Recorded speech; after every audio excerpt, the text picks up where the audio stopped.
Assalamu alaikum mai sauraro. Ina muku sallama irin ta addinin Musulunci wadda addini ya tanada.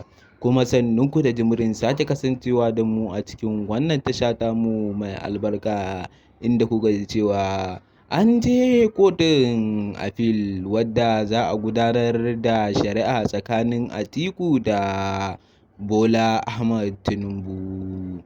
Mai sauraro, in dai wannan ne farkon ziyartarka cikin wannan tasha tamu mai albarka, ka daure ka danna mana subscribing kana ka danna mana alamar ƙararrawa domin samun fitattun labaranmu da zarar mun ɗora.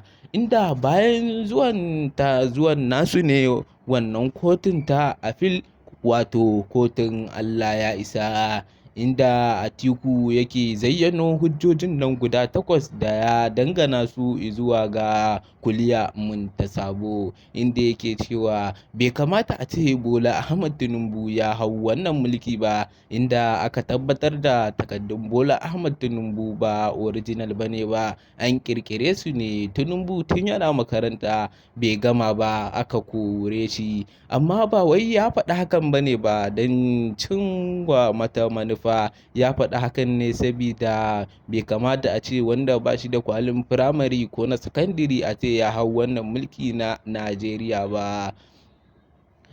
To a wannan shari'a ce da aka gudanar tsakanin Bola Ahmad Tinubu da shi da Atiku. Bayan gamawar tasu ne aka tabbatar da Bola Ahmad Tinubu shine shugaban ƙasar Najeriya, inda a fusace Atiku ya fito yana shi bai yadda ba. To abin da ya sa Tinubu bayan da zai yi ya kai wata shari'ar, sabida an riga an je ƙarshen kotu, sabida afil ita ce kotun Allah ya isa.